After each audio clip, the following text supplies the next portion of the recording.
Halo semuanya, selamat datang kembali di Bedah Materi kita kali ini. Hari ini kita bakal ngebahas sebuah tema yang sangat-sangat mendalam dan jujur aja, mungkin bakal sedikit menampar ego kita soal spiritualitas modern. Kita bakal ngelihat gimana sumber-sumber ini secara tajam mengkritik cara kita beragama di era sekarang ini. Jadi, mari kita langsung masuk ke satu pertanyaan mendasar yang dijamin bakal ngusik pikiran kita. Oke, mari kita langsung bedah ini. Apa untungnya buat saya? Coba deh, ingat-ingat. Pernah nggak sih kalian ngebatin hal ini pas lagi ibadah? Jujur deh sama diri sendiri. Pernah nggak sih kita diam-diam memperlakukan Tuhan tuh ya kayak mesin minuman otomatis? Kita masukin koin doa, kita masukin koin sedekah, terus kita pencet tombol ekspektasi. Dan kita nuntut supaya kaleng kesuksesan langsung keluar saat itu juga. Bener nggak? Wah, coba deh lihat pasar spiritual kita sekarang. Cepet banget kan? Agama sering dipasarin kayak brosur diskon akhir pekan. Ada doa pelaris dagangan, zikir pembuka rezeki instan, amalan yang dijamin bikin cepet kaya, ibadah anti miskin, sampai sedekah pengganda uang. Gila kan? Ini tuh bener-bener absurditas dari spiritualitas yang malah dijadiin strategi marketing. Kita tuh sampai ngos-ngosan ngejar produk-produk Tuhan, surganya, rezekinya, perlindungannya, tapi kita malah lupa sama Tuhan itu sendiri. Nah, sekarang kita masuk ke bagian 1. 3 analogi ketundukan. Anda ini pedagang atau seorang hamba? Mari kita pelankan temponya sedikit untuk merenungkan ini. Analogi pertama kita membandingkan seorang pedagang dengan seorang hamba sejati. Bayangin seorang pedagang, dia pasti selalu terobsesikan sama kalkulasi ROI alias Return on Investment. Modal saya berapa nih? Nanti untungnya berapa?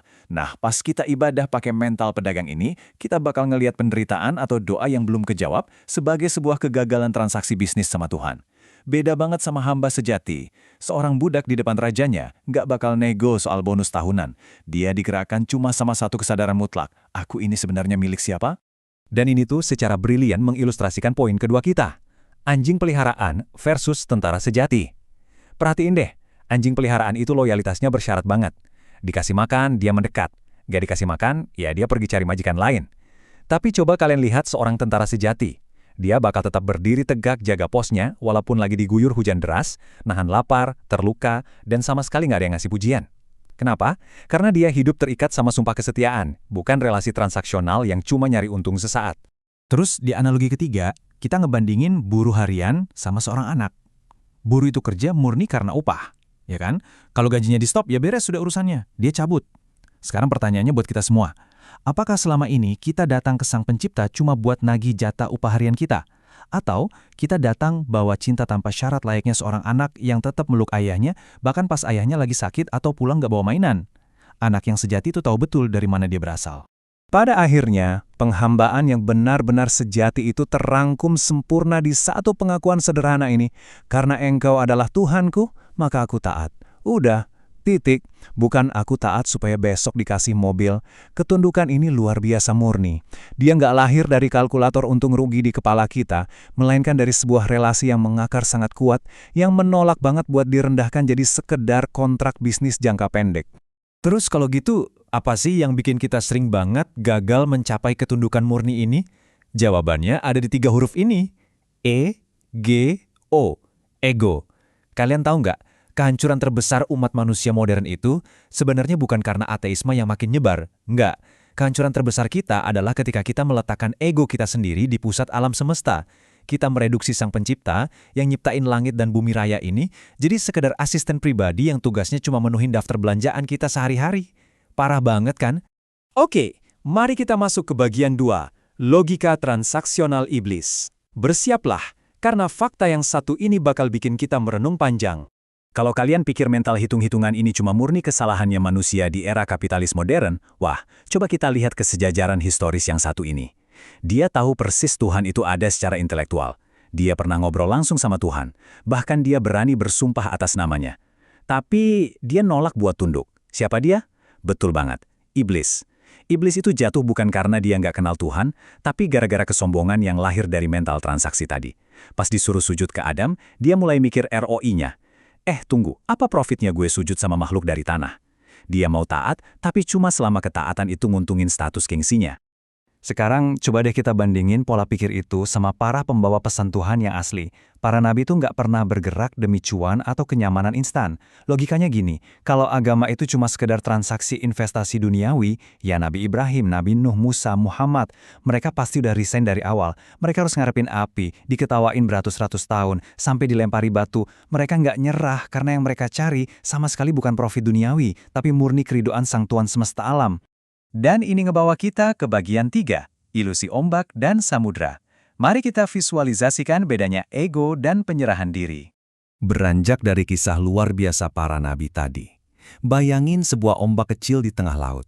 Pas cuacanya lagi cerah, pas dia lagi merasa sehat, atau dompetnya tebal, ombak ini dengan sombongnya ngerasa kalau dia tuh bergerak pakai kekuatannya sendiri. Dia benar-benar lupa kalau dia tuh cuma riak sekecil debu di atas samudra kekuasaan Tuhan yang super luas. Nah, pasar yang sibuk dan berisik itu adalah cerminan ego kita yang selalu hitung-hitungan.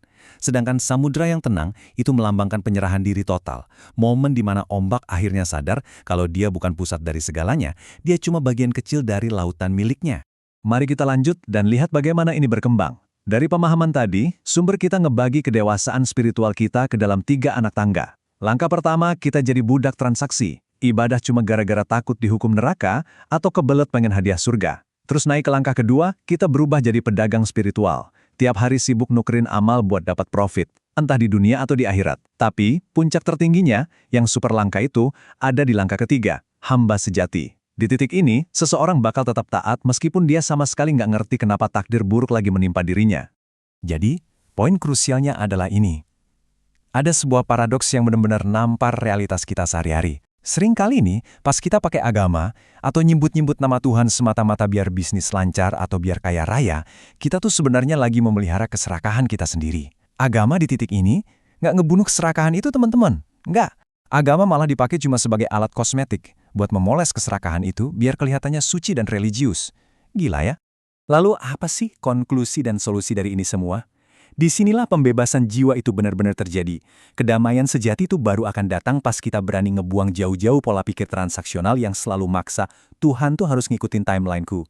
Sebagai gantinya, kita peluk erat-erat penghambaan sejati yang bunyinya, aku siap mengikuti apapun kehendak Tuhanku. Udah, kita stop nyetir Tuhan lewat doa-doa kita, dan kita biarin Dia yang sepenuhnya megang kemu di perjalanan hidup kita. Pada akhirnya, setelah menelusuri semua analogi dan realitas tadi, tersisa satu pemikiran yang harus kita bawa pulang dan kita renungin malam ini. Sebuah pertanyaan yang nuntut kejujuran paling dalam dari diri kita sendiri. Coba tanyain ke hati kalian masing-masing. Apakah selama ini kita tuh benar-benar lagi mengabdi, ataukah kita cuma sekedar berdagang sama Tuhan?